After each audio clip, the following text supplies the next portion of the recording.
So Yasmine, Yes, Ken. so we're going to be interviewing your friend Dennis today. I listened to you on his podcast. It was a wonderful interview. I'm looking forward to it. He's a tremendously talented photographer, painter, artist, documentarian, and he first did a wonderful project for me when I was in need of images when I did a solo show in London. He created these very edgy, very cool images for me. And then after that, I brought him into the Looking Glass Theater to work with Justine Lampert and our production of Blood Sky. Subsequently, he worked with Nora's Playhouse when they premiered The Fallen. He's also done my headshots for actually for a book of my plays that was translated into Romanian. He did the headshot for the author photo for that. So I am really excited about our conversation. And so am I. I mean, like listening to the podcast and getting a chance to spend some time on his website to look at his photography and his paintings, and just imagine what it would like to actually be able to experience these paintings live. So I'm really looking forward to this conversation. I think it'll be a good one. Hi, I'm Ken. And I'm Yasmine. And this is Conversations with Ken and Yasmine.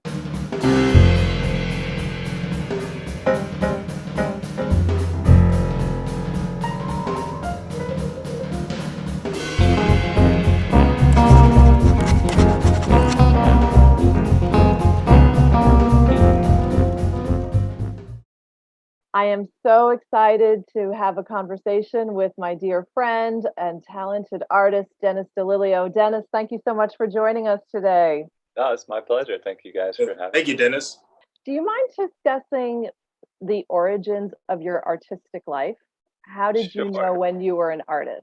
Was there a particular moment in your life, in childhood, when you realized this is your calling and you are meant to be a working artist? Sure. I mean, my mom, I got to give her credit. She always reminds me. So when I was in preschool, she put me in an art program. She saw I had a little bit of a gift to do, create things. And my first memory of drawing something is on a piece of wood. It was like a clown. It was kind of disturbing. But then, I think it was just creativity was just built into my youth. I remember learning to draw pictures of trucks with my neighbor, 18-wheelers. And then ultimately, I think in like third grade, I remember significantly, we were creating like little pencil tattoos and selling them for $0.25. And people would lick their hand and put it on their skin. And then it kind of left me at that point. It just wasn't really part of my life. We switched schools, and then creativity wasn't really part of that new school. It was like the entrance of the word cool. What's cool was in my world. All of a sudden, I was like, wait, I didn't think about this before. What do you mean, what's cool? And art wasn't really part of that new environment. And so it kind of just left. And I remember significantly just kind of feeling like it wasn't my thing, even up until like 8th grade, 9th grade. And then I had a teacher, her name at the time was Miss Dickin, Mrs. Cosgrove now in West Milford High School, who said, hey, you're good at this. Why don't you pursue this more? And at the same time in my life, so this was about freshman, I guess sophomore year, she encouraged me in that way. And at the same time, I was kind of really seeking, like, who am I? Those coming of age years. And once she said that to me, I said, this is something I always did enjoy. And ultimately, I kind of dedicated myself to it as part of who I am, as who I was made to be. So, I'd say sophomore year was really the dedication to it, until the point where I went to, undergrad for art and all those things. So that's where it really started. So you were a fine art major in college? Yeah. So I always remember being in my guidance counselor office and him saying to me, all right, so what do you want to do? I said, I want to go to art school. And he's like, well, you're too smart for art school. And I'm like, well, what does that mean? And I always say, did you ever hear of Da Vinci? That's a great response. The idea that, I guess because I was in honors classes, he saw I had a potential other career, and art he knew would be a difficult path. But I knew that's what I wanted to do. I knew that's who I was. So I went to first what was then called Trenton State College. And then sophomore year transferred to Rutgers Mason Grove School of the Arts, and so I got my BFA after graduating from Rutgers. So you began as in painting and drawing as your Yeah, so That was your yeah, main medium? Hmm. yeah. So through high school, I was dedicating myself literally to drawing, learning from anatomy books to drawing Da Vinci images. I remember recreating Da Vinci's, like back then. And then painting was what I got onto, thanks to Mr. Cormac Tully, another teacher, and Miss Dickin combined, just really encouraging me to seek to create that way. So painting and drawing was kind of my go-to. At the same time in high school, I was introduced to photography in the darkroom, which was through John Jordan, another great artist, photographer from high school. And so when I go into college, though, I'm really going in with this goal. I think you could name my senior year goals was find my soulmate, get a dog, and learn how to paint my feelings for money. So those are the big three. So the goal was to figure out how to be a painter, and make some sort of career or go at that, and that's what I was going into college with as my main focus. Growing up, did you find other like-minded friends who were artists as well? Did you have your own community of Sure, artists? sure. Or were you on the periphery? Yeah, I mean, it was a really, this is 1990 through 1994 is high school, and there was a real resurgence of creative, I'd say music, art.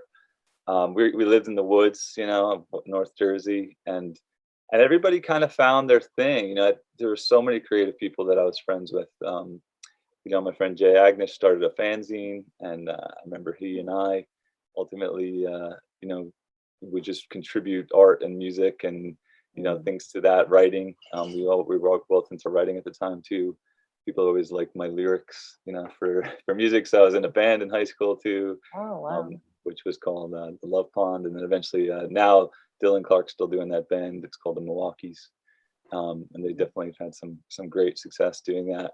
So yeah, there was a lot of creative people, and I think that's part of my desire to be into all of the arts was because it was writers, musicians, and artists, and there was a skate culture then that was kind of not so pop culture. That friends of mine, John Gellings, photographer and back then skateboarder, just kind of introduced to us to this creative world, and the music we were listening to, which was like 90s indie rock, Right. was so much into art. And Yeah. the covers of a Dinosaur Jr. album were these crazy monstrous paintings, that were just kind of quirky and not even like scary, just funny.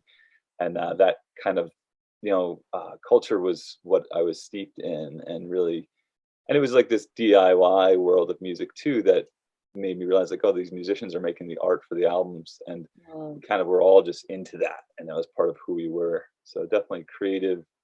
And in West Milford, people had something about it, just there's good bagels in West Milford, but also a lot of food.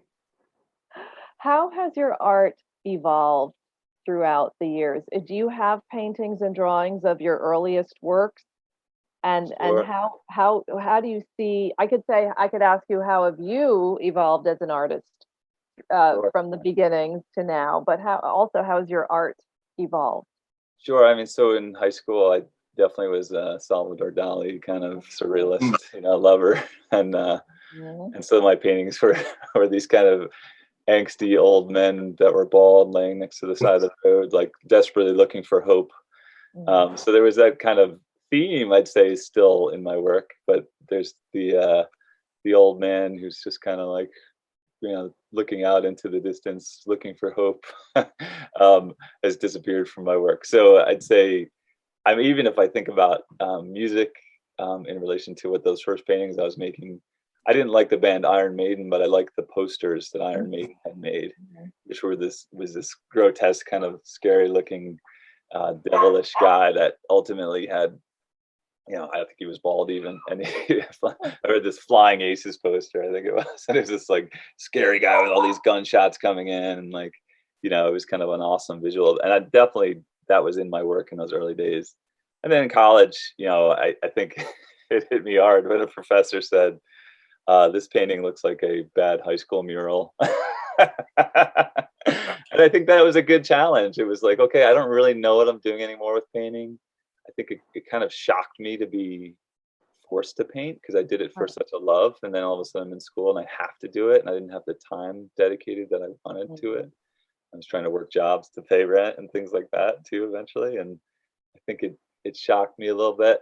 and at the same time, there was professors introducing me to abstraction, and I violently hated, had a hate towards that in high school, and because I was so into like the realistic, figurative painting, but also surrealism, and abstraction was something I didn't get until college just kind of forced me to do it.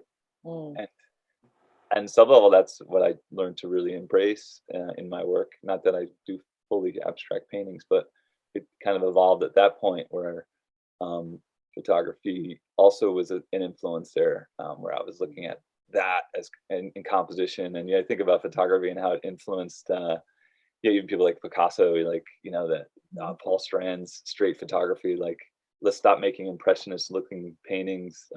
Alfred Stieglitz, let's make straight photography. And I think that also introduced me to abstraction on some level. And so it's all connected. It's all and then photography kind of took over because I was a little disillusioned with painting, and I said, I don't know what I'm learning really, and I don't know what to paint. And I was painting like in college. It was try to do basically documentary through painting, which was a great Goya series where he did that, and I think I was influenced by that, where I was like documenting my friends' like chaotic party life through some paintings for a little bit, and I'm like, I don't know. I think I just want to photograph life, and I think painting, I was a little disillusioned. So photography, the professors were very exciting. People like Diane Newmeyer, Martha Rossler, Dawood Bey were my professors in Rutgers. And these guys are still, people I look up to in photography world. And Tony Masso too, a great photographer at Rutgers. And so it was just more exciting there. And I felt like I was learning a ton there. So I started doing photography kind of heavily up until I was doing my thesis, and I'm like, I'm gonna try paintings and sculptures now. So it was kind of all over the place. But photography definitely became a thing in sophomore, junior year of college, and painting kind of took a backseat for a bit. And I got into filmmaking for a little bit, and photography ended up being my thesis, despite my attempt to start this undergrad thesis that was based on sculptures and paintings that were about really transcendence. And then I did this photo series about New Brunswick that was about documenting the New Brunswick homes because they were about to tear them down. And I started taking old windows and refurbishing them, and that became part of the show. And I started bringing in this multimedia, and then I invited other artists in who were painters and photographers into my show. So it became this huge collaborative effort that my thesis was. That I remember there was a moment in the local college newspaper that said exhibit accuses mayor. But they didn't put my name on it because they didn't even know I made it, because I didn't put my name in on purpose, because the project so much became about inviting New Brunswick locals into the college space that replaced where the social services building was. And so there was some real crazy decisions that New Brunswick made to not invite in locals as much as I felt like it was important to. So I got a little socially conscious, and New Brunswick Homes Project was photographed by people in the neighborhood. I was photographing George Street as like this huge panorama, a la Ed Richet's Every Building on Sunset Strip. And then ultimately it became this multimedia show full of paintings, photography, film, and about 2/3 of it wasn't even made by me. It was just this huge collaborative effort. And I kind of canned it all in this huge installation. And that went over very well as a BFA. At a socially conscious, documentary-minded photo school, but at the same time, it introduced me to the world of installation, which continued through my work when I did return to painting after that. As an artist, do you feel a sense of responsibility to exercise socially responsible social activism in your work, or is it something that just happens very organically? Sure. I do think, I just interviewed someone for this podcast I'm doing, Kimberly Callis, who's just ecologically minded in her work, and she came, she gave me this term, which is very appropriate. She's like, I think as an artist, we all have to do what's called social practice, and social practice is interacting with the world around us in a very direct way. It's often meaning like collaboration, workshops. As you like to say, co-create, Yasmine, I love that word. Yeah. Co-creators, and that social practice really, did did enter my mind as a responsibility of being an artist. It also, I think, came with me being a little disillusioned by the market of art. Kind of deciding, it felt like even exploitation is a little bit of a concern when you're in the art market. So I started saying, all right, I'm not interested there. I just want to be on some level a creator that is making documentary for social change and photography, and then even into leading workshops right out of college with Tony Masso and my friend Michael Crockford. We did projects with heroin addicts. We did projects with kids in New Brunswick, and we basically taught darkroom, but I also taught camera use, and also doing what is called photo voice, where there was words to go with images. And it became the voice of those kids and the voice of those heroin addicts, who the project was like healthcare in the healthcare city by people who don't have healthcare, and so that became part of me as a also what was my introduction to art education. So even being an art educator kind of was led out of the desire to be just socially mindful. I thought absolutely I would not be teaching in Paramus, New Jersey. I'd be teaching somewhere in Newark or Elizabeth. So with that urban kind of offer, and that became my summers. I teach in suburbia, but and even there, you realize how important it is to create and do documentary, because the kids need a voice there just as much as anywhere, as they deal with life. And then summers became projects with Coalition House the Homeless in Elizabeth, New Jersey. This summer I'm working with Urban Revival in New Brunswick to do a photo workshop, which is fun.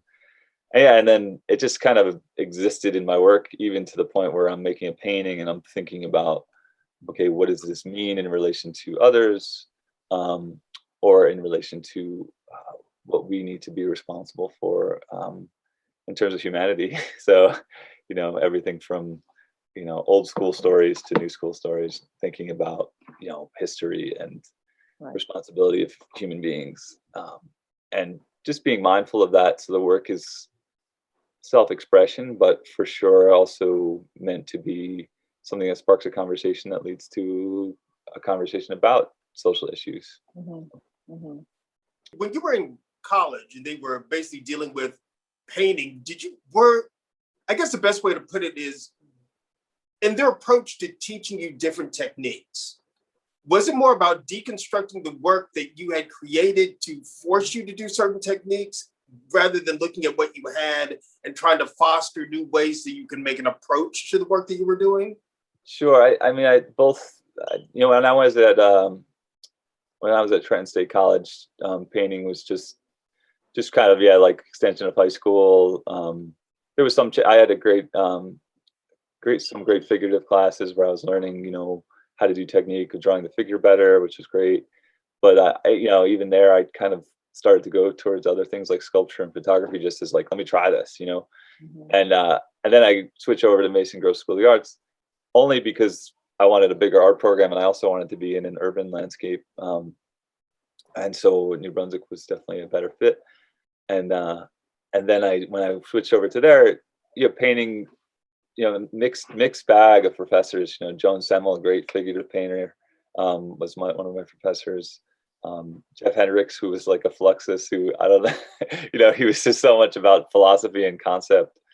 And I think, there were others, that challenged me. Don't use black was like my biggest technical lesson. Make black by mixing complementary colors and tinting down or shading down with other colors. And that was a great lesson for me in terms of expanding my just like mind of how to paint. But ultimately it was so much about concept and fulfilling your own personal vision, and definitely from the angle of like a philosophical conceptual schooling rather than a technical schooling. And I think part of my attraction to photography was the desire for that technical schooling. But even that was like the same thing. It was like we were talking about social justice issues more than about, f-stops and shutter speeds. I don't think I really learned that until I started teaching photography. I knew it enough to make good photographs, but I didn't really get it until I was consciously teaching it. may I go from Ken's deconstructing to ask you a question about art criticism and art critics? And Sure. in your opinion, what is the role of an art critic? Sure. All right. So yeah, deconstruction. I didn't even really like hit on that, but I do think that is a job. The job of the professors, they did that, was to deconstruct what I was doing, including that, looks like a bad high school mural thing was a great challenge, and deconstruct what I'm doing. Think more about that base of like composition. So art critic, this is an interesting world. I don't know if I've ever really put my efforts into reading much art criticism, besides what I was asked to read in college. I think I'm in favor of art writing that is, considered art critic, art-based writing, but is ultimately like goes much deeper into like art history. So I think I'm much more in favor of art history written by an art critic, with all the philosophical edges and angles and all that, than art critic. Art critic often, for a contemporary art world, I think it's essential to get people's work out there. Thank you, art critic, for putting me out there. I think that's like the number one role of an art critic, and that's what I appreciate. At the same time, trying to take a contemporary art piece and put it into art historical context, I think, is an important aspect of an art critic as well, to give context. Which, and when I was getting my MFA, that was completely the job of me as an artist, to understand where the heck I was coming from.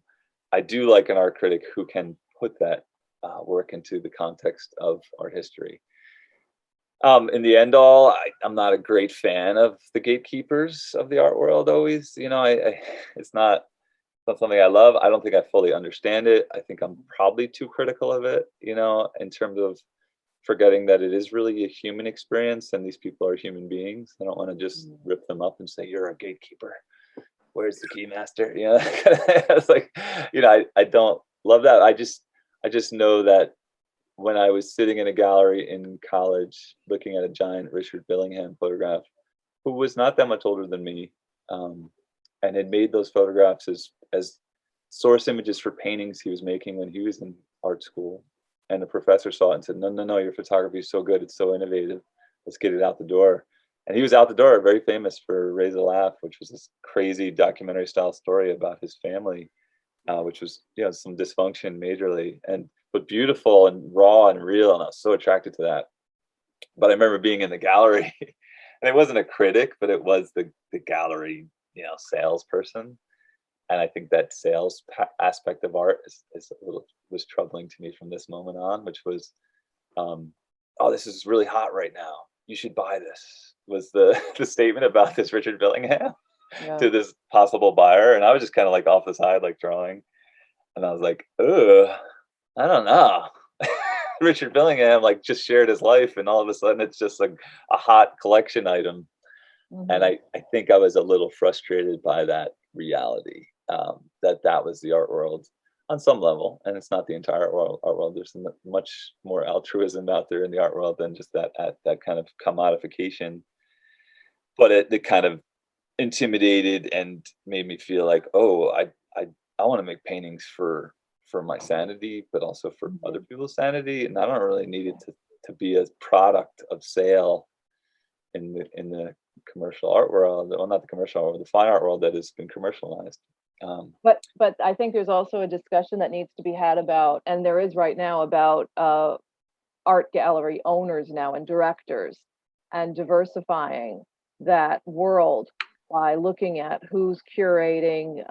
I find art has become such a social political topic of conversation right now regarding curation, regarding art direction, directors of galleries, and really widening that world to be more inclusive of people that may also drive what is art, what is considered essential art.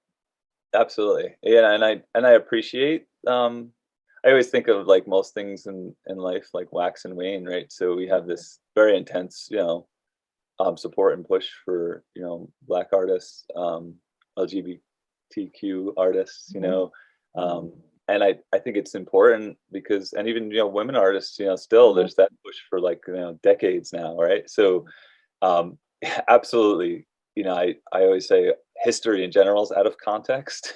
Yeah. Realized that somewhere in college, like, oh, this book is written and we don't get to hear about the full story.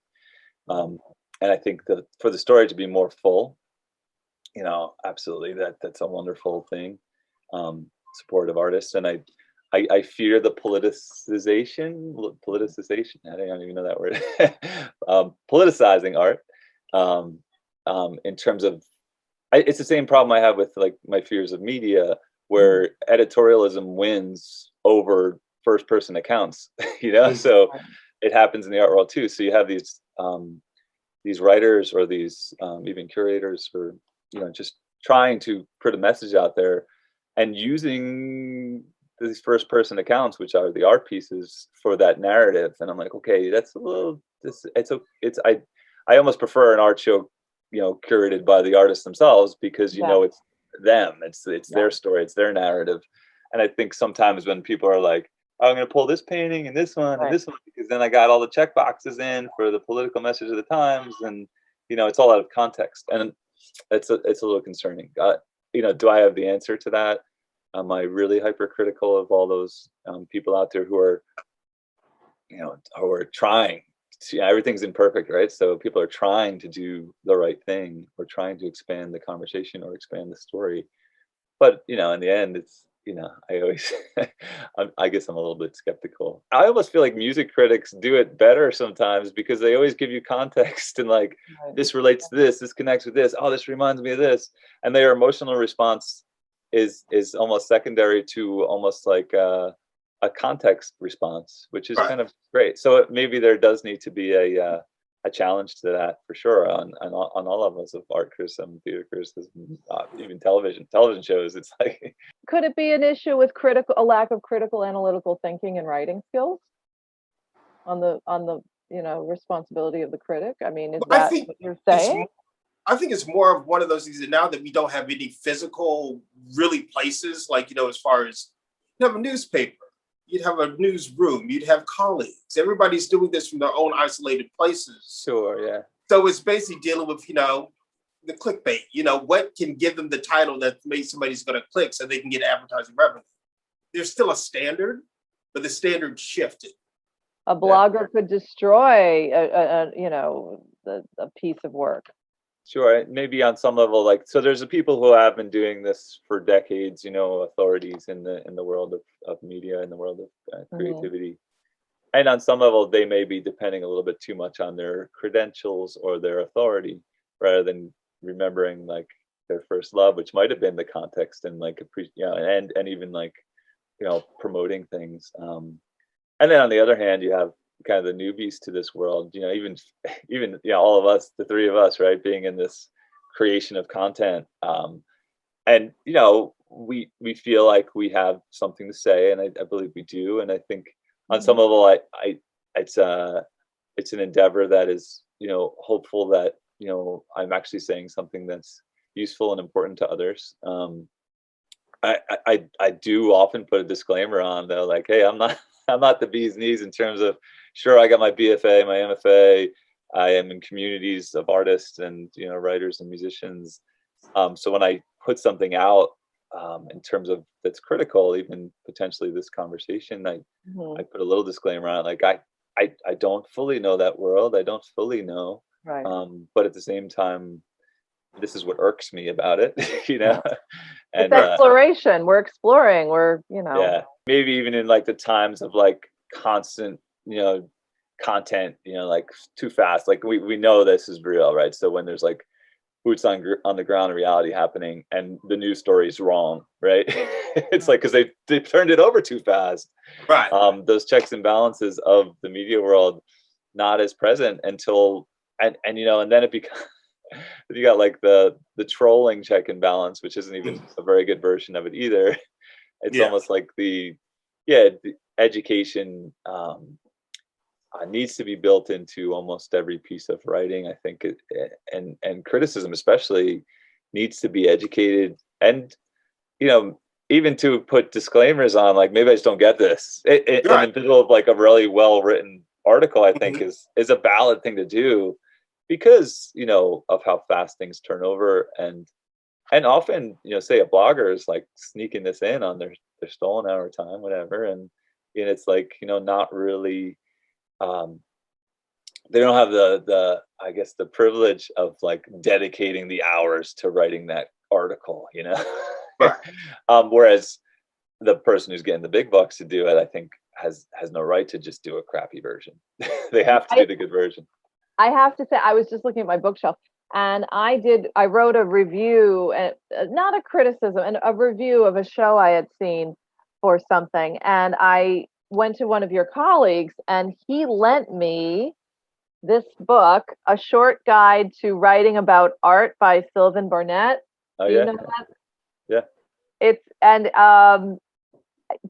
I think it was really helpful, and it was a very concise, very direct way of getting the message out about how to write about art. But Dennis, do you have, what Bibles do you have in the art world? What are your go-tos? What do you recommend for people who want to read about art, learn about art? What would you recommend? Sure. That's I mean, actually, I go kind of not so anthology based. I mean, I appreciate those art history books, even at school, like Jansen. I remember Jansen. I appreciate it, but and NYU Jansen. Remember that we had to take that. But I really love artist created books, direct source books. I love that. I love interviews with artists. Actually over the past year, actually 2 years ago, we dedicated some of our budget to buying just interviews with artist books. Offhand, I don't know titles right now, but I will say my favorite thing to do is to buy the book that associates with the show that I really enjoy. Those are my go-tos. So I mean, for sure, I have the El Greco book. I think the Met put out when they did the El Greco show. Like, I got to buy this, because I love El Greco, and I don't know full context. And this definitely was I mean, as you say, like, I much appreciate a review over a criticism. Like, all right, so the review is what I want. And in those those gallery, exhibition support books, like the catalog that is not a catalog is fully this own work of art that gives context, that gives history, that gives all those things. I guess that's really what my go-tos are. So, and then as a photographer, Raised by Wolves by Jim Goldberg, it's like the book I want to have on my shelf at all times. Even like for the lighter version of that documentary Photo Voice World, I got Bill Owen's Suburbia. So these are kind of go-to things. But even as I mentioned, that Richard Bellingham book, Raise a Laugh, all those things are like direct created by artist books, and I love that. I just picked up this was just by this photographer named Scott Daniel, who's just local Patterson photographer. Like, this is what I want to buy, Silk City Dreams, which is supporting this skate park that's in Patterson, and he's a photographer, and he calls it a zine. And that on some level, like, a zine artist book is more of a go-to to me than any of the authority books. But for sure, there's was a Ken Light's book, Witness of Our Time. That's kind of my documentary go-to book. And then also, what was the other one I was thinking of? For music, Our Band Could Be Your Life. It fits right in those 90s times. And then for the for this world, zine world, this is kind of my version of go-to more than anything. You mentioned documentary, and I know you teach it. You teach documentary art. Do you have favorite documentaries? Are you a Ken Burns fan? Are there other documentarians you subscribe to? Sure. I mean, I think I definitely love the full feature movie version of documentary, because I'm not someone who gets enough sleep, and I appreciate, like, I love a great documentary, but I can't stay awake for like, 'cause it's a mental conscious mental experience watching a documentary. You can't just like passively watch, and you can't fall asleep because you're going to miss it. Wait, no, I just missed that. So, I mean, I always appreciated the Michael Moore documentaries and things like that. Great documentary called Street Fight, that was actually, just really interesting, his first documentary. And then, but in terms of documentary, multimedia version, like I mentioned Jim Goldberg before, I think he's definitely one of my favorite, from Raised by Wolves to the newer work that he did with immigrants to, even rich and poor. And then beyond that, Vincent Ciani is someone I had the pleasure of knowing, who's a photographer from originally in Brooklyn, now in Newburgh. And he runs the Newburgh Community Photography Project, NCPP, which he's working with people to document the neighborhoods there and photographing Newburgh people. And he's definitely got similar mindset to me, where he's like, okay, I'm a photographer. He did this project we called We Skate Hardcore, which is about inline skaters in Brooklyn trying to avoid some of the gang related things and creating their own gang of inline skaters back in the 90s, which one of the guys ended up in the X Games. So it's kind of just like cool storytelling through documentary photography. And then what comes along with all those is often video clips and like just installation minded things, like, objects that are put into the shows and things like that, which I really love. And then in the end, often a give back mindset from the creators that ends up collaborating with youth, or that's my appreciation of the documentary world. For sure, a Ken Burns documentary is not to be denied, but it's something that reserve the time. It's got to be like, after like I went to bed early last night and I've got this month off, I can watch this. Yeah. I mean, I appreciate it's like almost any documentary I will be like, wow, this is great, because it's always the desire to give full context. That's why I love documentary. It's like true life storytelling, the phenomenal reality of being human. I think at some point I was such a nature lover in my youth, and I had to admit at some point that the most beautiful creation are human beings. Like I was so angsty at some point. I did not believe that, and it was like a hard pill to swallow. Like, oh, human beings are really one of the most beautiful creations, most beautiful natural things that exist, even though we definitely put ourselves in artificial states all the time. But there's the human story. Oh my goodness, how profound and powerful. And I like a fiction story, but a nonfiction story that like is too good to be real is like the best, and so great storytelling is my favorite. I did have a question for Dennis about photography, because I want to not go too deep into the photography rabbit hole, but what do you think, when it comes to photography, what do you think current students are losing by not having to really have to go into the dark room? Sure. Well, we kept the dream alive. It still exists in my class. So I've been in that dark room. It's amazing. Yeah, I mean, the experience of the darkroom, which I feel like it's going to go the way of the record. The record will never go away. I just heard a news report that records are more environmentally sustainable than MP3s. So let's keep it alive, Okay. Yeah. Especially as they recycle plastics to start making vinyl records. But anyway, the darkroom, the reason why it's still in the mix in our very hybrid classroom, which is hybrid, for its old school and new school combos. So we have, these brand new, Canon, full sensor cameras that I got grants to buy to show the kids the world of digital, which Paramus Ed Foundation grants are like the key to me converting the program to digital. And we have like, during COVID, I just bought like 10 more cameras so I can get them in the hands of kids, digital cameras, DSLRs. So we have like 20 plus, it's amazing to have that world. And then the darkroom though, which is absolutely essential in a normal year, is something that is so foundational to everything digital. I mean, I think as a teaching tool itself, to introduce a student to dodge and burning by using your hands and tools in the darkroom. And then to explain, okay, that tool in Photoshop, which is the dodge tool, it's kind of the same idea, and it's based on the darkroom.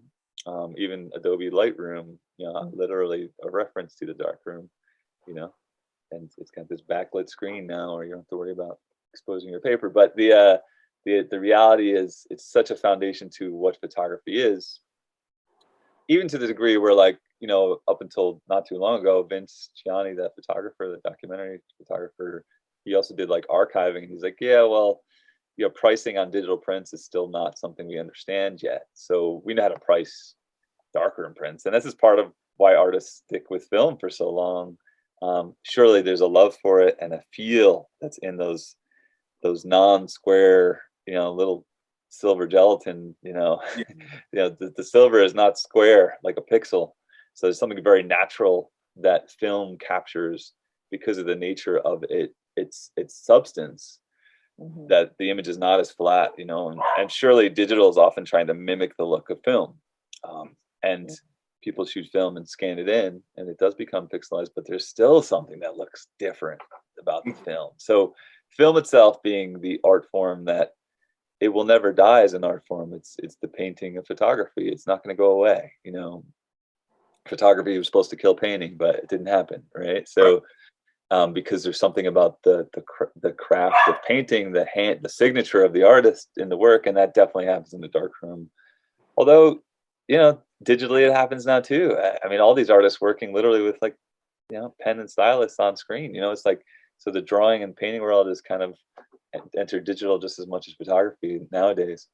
But what is lost if you never experience the darkroom is a full, complete context understanding of what it is, of what photography is. Maybe not as nuanced of an understanding of what is a full range of tonality, although some people have that gift better than even I, who spent many days in the darkroom. So on some level, that's just about being able to see. My father, who was a printer, he was often the color correction guy. I add more magenta, and I kind of learned that from his world in that very old school version of printing that eventually became very digital. But it's the same stuff, it's like digital photography, very close to color photography. The cameras are almost exactly the same, besides what's recording. The newest film cameras before digital took over it's the same camera. It's the same exact camera. It's just digital sensor replaced the film. And the gift of digital is cost. The gift of digital is expediency, and the gift of digital is, I didn't accidentally expose it. But right. I photograph very differently when I have a roll of film that I can't see the results of until I develop it.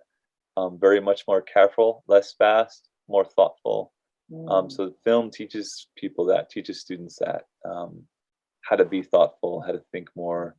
And there's really a magic of the darkroom that is appreciated even for those kids who just never fully get it, because it's so hard to get it right. But that magical experience that's almost, to me, just seems to really, it's the difference between reading a book on the phone and reading a book in hand. There's something magical about that book in hand. Yeah. Bergen Cannon Camera says it's not a photograph until it's printed. Right. They're trying to sell their printing services, but on some level, it's the object of art. Absolutely essential. That print that you made that is not exactly the same as the next print you made in the darkroom is really got a nuance to it that teaches nuance in terms of the art form, but also is kind of magical. Dennis, I have a couple of questions related to being an art educator. My first question is, can you teach someone to become an artist? Do you think everyone has the artist within? And I know that your classes are very popular. Tell me the trajectory of the student who's put into the class to fulfill maybe an art credit for graduation, who may not consider oneself an artist, but grows to love that experience. What happens in that journey? Sure. So I do believe, the line I like to say is, we are created to create. I think that's something that creativity is built into all human beings. It's something that if you don't do, you miss something, you miss part of your soul, you miss part of who you are. At the same time, I understand that not everybody's going to pursue art and in the art world. It's something that I feel like I watch my parents live, non-artist lives, but they were always doodling and creating and teaching their kids to be creative. So it's something that I think was built in to even just my family life naturally, whether even if it was just music or whatever. So the arts are who we are culturally and as evidence of our existence. So this is something that I know as humanity we must embrace as part of all of us. I think for students coming in the door, and I'm like, I'm taking photo because I'm not a painter or a drawer, I don't paint or draw. That's why I love photography. It's definitely in every person's art form, especially with the advent of cell phones and everybody having one in their pockets. I think there's a decision you need to make though, where it's, click and point is not art. There is a decision you make where you're making something for a purpose, and that becomes where it becomes art is it's a decision that you're communicating something. A sunset picture is always great, but it's postcard. I don't know. It's the sunset's the art form, not the photograph of the sunset. Sometimes you can make a great photograph of sunset, but it's not easy to make a great photograph or an artful photograph of a sunset. It's the sunset itself is the amazing thing. So, but there's a bridge there, right? So kids walking in, I only like taking pictures of sunsets. Okay, there's a bridge there. So you get it. You get the need to document or to create something that you want to keep. Now let's figure out how to get your other thoughts in the mix, not just the eye candy, So how do we convince you that this art form is actually something you communicate with? And all the bridges are there. So photography is great because it's not offensive to do photography and words together. Everybody loves that. Everybody believes in that. Photography definitely should stand on its own also as a visual with no words. But, we as artists forget all the time that we always title our work. Even if it's untitled, it means something, as Cindy Sherman did. It's like it all means something. But image and word, easy bridge, and that's actually the project Photo Voice is the project where I think kids really do feel like, wow, I really love communicating this way with the visual and words.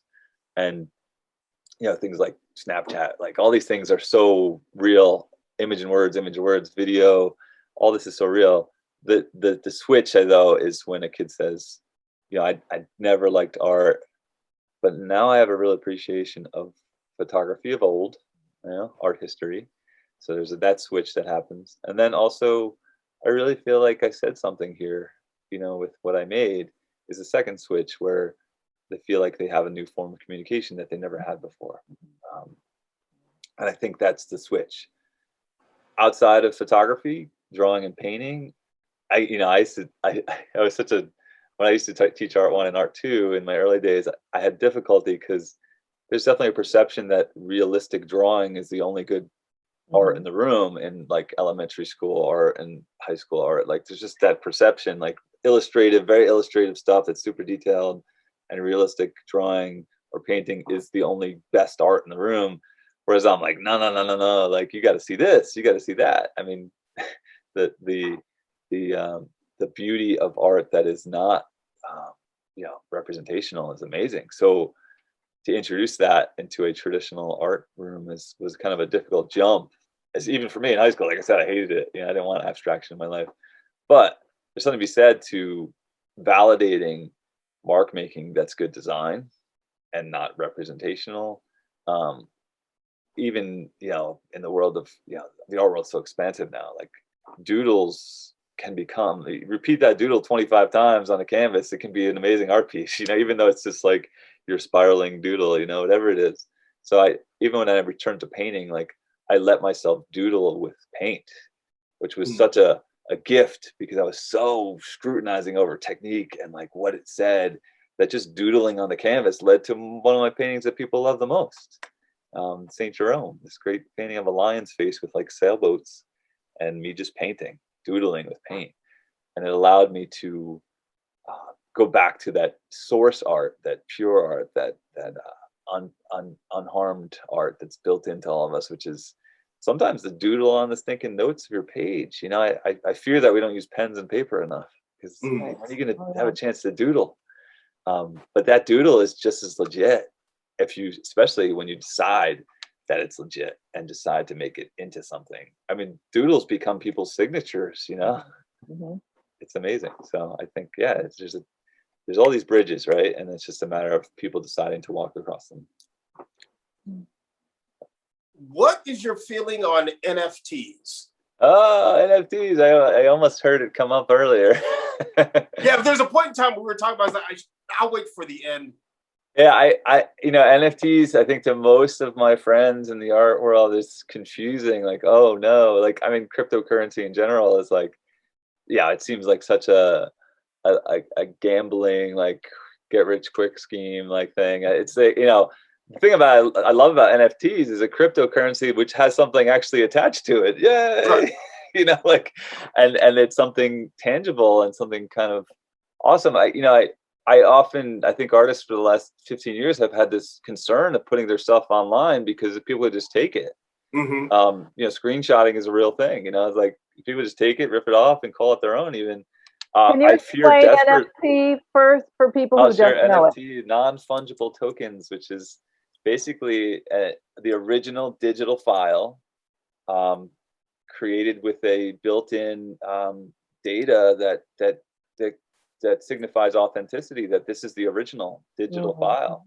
And there's built into that NFT is ultimately the tracking record of like who owned it first and then who sold it, who owned it next, and like all that tracks. So it's like an amazing way to create an original in the, you know, is the aura back? I don't know about that in an NFT, but it's definitely, you know, it's definitely a real kind of cool idea, which again, cryptocurrency with something attached, tangible that you can see and hold. I think it was the band Kings of Leon who made it, NFT 20 albums or something like that, or 20 NFTs. They put something like most of them into an archive, and then they sold like 10 of them. Yeah, I guess 10. They did split it, and I'm like, it's kind of and it came with a record. You actually got a physical record, but you also got this digital file that was the original. And I kind of like limited editions always. So can I accept a limited edition in terms of digital? I think I can. You know, I'm definitely someone who never loved digital until it convinced me to love it, you know.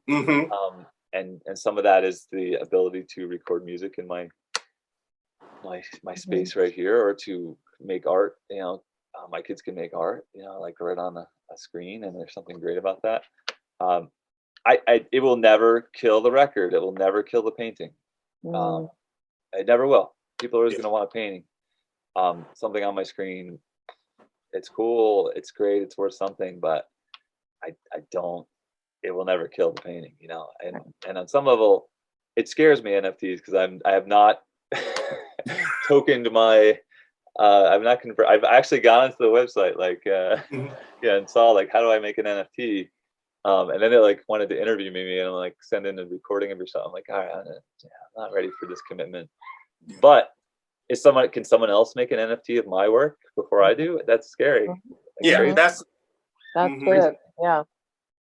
And that's scary, and I think dangerous, and you know, it brings up a whole nother thing. But it's kind of cool. For a medium that's not known for really respecting copyright, it's always kind of like, because the idea that somebody can make an NFT and then somebody can download the digital copy of that same thing, but the digital copy, the screenshot, is not worth anything, but the NFT is. But if I was like, I was trying to go through it for the it's like, it's a mind like bender. And I just said, I need to make breakfast or something. Exactly. I need to go do tangible things rather than tokens. On some level, though, I think for artists who work starting on the computer, brilliant. Brilliant. What a brilliant thing. You know, for artists who work outside the computer, it's, I think, intimidating and scary, and it makes them nervous. But you know, you're putting your content out online like the next second. So why not NFT it at the same time? I don't know if it's that easy. I don't think it is. From my research, it like seemed like a little bit of an effort here. And if it's again like commodification of art is never my goal. It's nice to sell paintings. You know, I love people who buy my paintings, but it's almost like I just have to make the painting to keep my sanity more than commodify it. So I'm not so motivated to NFT it up. Yeah. I understand. Cool. What have you learned the most about yourself from teaching art? Oh yeah, I mean, yeah. So I think for an artist, you know, I always got my artist degree before I got my teacher degree. I guess, you know, some people out there who are making it as an artist might not understand why I went into teaching. I think that, you know, it naturally came out of making art where I was collaborating with people and teaching people. So that's where it came from, right? So right away, teaching art made me realize like I love working with people and I love collaborating and I do love the immediate response it offers. Whereas art, sometimes you don't know what people think ever, you know? So even doing, you know, what you're doing with the show, it's like, how much feedback do you get? You know, all the time you see podcasters and creators of content like, give me a review, let me know your feedback. You know, it's like this desperate desire to know what people think. And so when you put something out, you don't get that. So as an art teacher, though, you get an immediate feedback. And you also get a challenge, an immediate challenge, especially from students who are not connecting right away or not interested in your brand of what you're teaching. And so I've definitely gone to the place where I'm like, it's all choice. Like, all right, listen, I'm going to show you some photographers or, you know, for the introduction of this assignment, but like you do the research now, find your own photographers, show me what you like, show me what you're looking at. And so it's been such a gift in that realm. As long as I don't stop making art, which would be, it's easy because life is full. I have 5 children. I go to work every day until the summertime, but the summertime I'm working on the house right now. I was working on the basement before I came on here. You know, it's like saving money by doing things, you know, because you have your income to consider, and no income in the summer, all that. But there's this gift of if I don't stop making art, where art education, being a teacher, feeds me so directly, it challenges me so directly, it enters into my work so directly because I'm excited by what a kid just said or what they introduced me to, or even like I'm not interested in that, teach me about this, and I'm like, I was never interested in photographing flowers or photographing at night or photographing sports or what, like, or even doing the art club and things like that. I was never really interested in animation, all these things like that I was never really interested in. I have to become interested in to help that person learn. And honestly, as a teacher of art, guide on the side is a good description, right? For the arts, because that's the key, because it always has to be theirs. But I also I can't help but think I'm a co-creator. I can't help it. It just happens. I can't help but think that I'm collaborating. You got to give me a foundation student of mine, but I can help you build that into something awesome. And then you turn the tables on yourself. Like, all right, I'm always showing kids like step 1, step 2, step 3 to creating something awesome. And you just have to take your own stinking advice. Like, start with step 1. Where the heck right now is my sketchbook? So that's step 1. And then when I do it always works, you know, sketchbook early in the morning, you know, I write early in the morning. That sparks ideas. Like, that's what I teach my students. Okay, remind myself, be a student of yourself for a second, you know, because it taught you so much. And like I said earlier, like, I try to do what I wasn't always given. I try to teach technical and I try to teach concept in combination, and have a very full experience in terms of how I'm teaching a student. And if they're not checked in all the way, they may miss all of that. But I'm really trying to do both of those things. And when I'm trying to, you know, I teach them like they're in grad school, because that was the best version of education.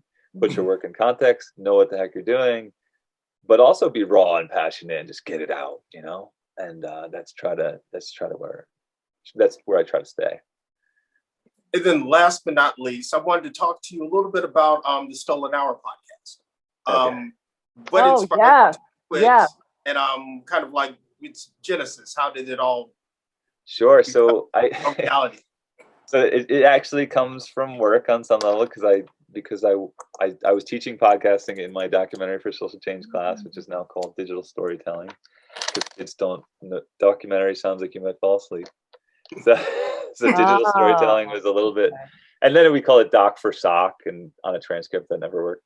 So anyway, I introduced podcasting as a way to like expand our magazine article, which was inspired by Dr. Pat Wilk, who I co-taught that class with, the very creative writer, teacher, and journalistic-minded teacher. And then photography and written word, great. But I'm like, okay, how do we teach the third aspect of filmmaking, which is image, word, script writing is there, but the third aspect is sound, so podcast built in. So we started making sound documentaries, which was podcast before I think that term was really anything. We were doing those sound pieces and I loved them. And I was like, okay, but I never made them. I never did anything with it. And then driving to work, 40 miles, an hour commute, start listening to podcasts. That's definitely my interest in what keeps me going. Love music, but I can't listen to the same song multiple times. So give me a podcast where I'm learning something and I'm overhearing a great conversation is how I always describe it. And so that sparked me probably a couple of years ago to say I'd like to do one day. I don't know what it'll be about, but I love an interview podcast more than a solo person talking or the same two people talking. I appreciate much more than just like a single person talking. So because you get nuanced, right? You get more context, you get more expertise, you get more like calling out, like, no, wait, do you mean this? All that happens. So I love that, and I love a conversation. And in the midst of COVID, my family's great. We have a great time, but I missed my artist conversations from a monthly artist group. I missed my conversations with my students that easily happened when there wasn't mute buttons involved. I missed all those conversations. And then I also, I don't know, I'm 45. I missed certain people in my life that I hadn't talked to forever. And I heard a great podcast one day and I was mad at it. And I came home and I told my wife how great the interview was, and I was mad at it. She's like, why are you mad at it? And I'm like, I think I'm just jealous that they have a podcast and I don't. And that sparked me to do it. And then it was a lot of brainstorming and just sketchbook stuff, like ideas. What should I call it? I love the idea that my brother's a writer, but he's a postman, and everybody knows him as the postman. But he's a writer, and he got his MFA, and he teaches online at night as a professor. And my brother-in-law, my brother's Michael C. Dalelio. My brother-in-law Corey Harden is a great artist. He's a carpenter, as a union carpenter, does amazing things as a carpenter, but is like learning airbrushing at night, or is like putting his art into his carpentry skills that he brings home, and he's doing like dovetail joints because he loves the art of the woodworking. And I'm like, oh, there's all these secret creatives out there, which was already a podcast name, I think. And then at some point I came up with the stolen hours term, which was based on a fisherman who loved to fish his whole life, but he always did it in his stolen hours. And then he retired, and he said he fished for like a month straight and he got sick of it, so he doesn't fish anymore. And he said the best version of fishing was when it was a stolen hour. And that's what sparked the idea of the stolen hours. And for me as an art teacher, I steal hours at 3 a.m. to paint sometimes, or after my kids are in bed, I steal hours to do some research or to write, or to, even driving and listening to a great podcast that sparks my creativity is a stolen hour to me. So even the listening of a podcast to me is a stolen hour. So that's why it became that name. And then started with an interview with my brother who wanted to start a podcast with me. We always kind of start these things and never make it happen. So I was like, listen, you got to at least come on the first episode. And he did. So that sparked me to just make it happen. It's just like teaching, though. The first 5 years of teaching, I thought I would leave teaching. Podcasting, same thing. The first 5 episodes, I'm like, am I really doing this? I don't know. Like, this is cool. But I just keep not stopping. And art as ritual, right? So this is the only way to make art when you have a very busy life is to make it a ritual. Learned that. And when I got my MFA, I started my MFA when my first son was born. When we first got married. By the time I was done, 3 kids were born, and art is ritual. Like unless I force myself to do it, it won't happen. So the podcast stole all my painting time, but it's like, I have to edit. I should be editing right now, like the Wednesday episode that comes out.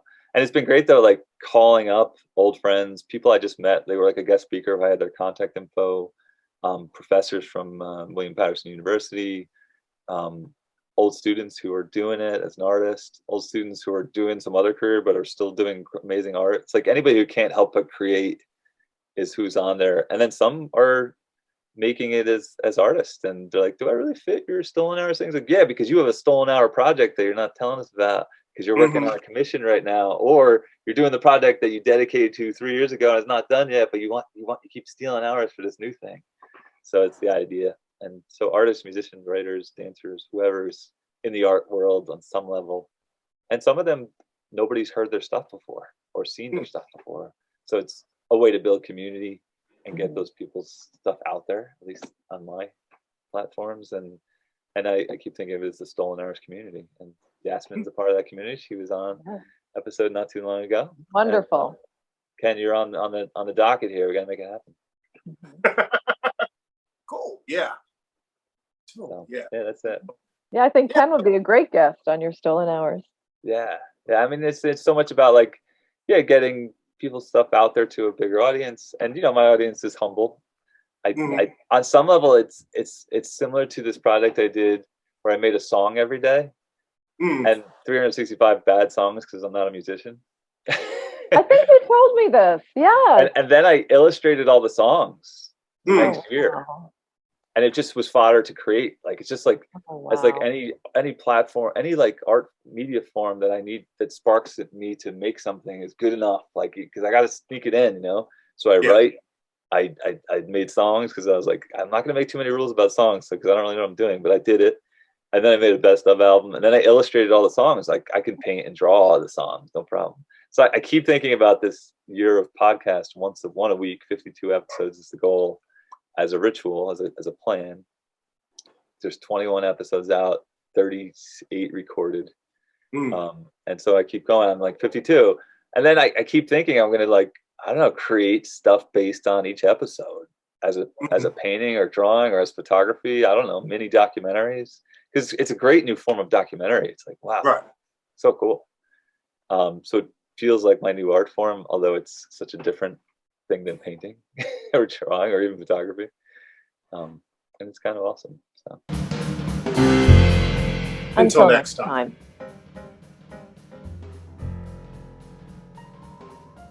Yeah, sorry, my brain's. If not, forget it. Oh no, yeah, we'll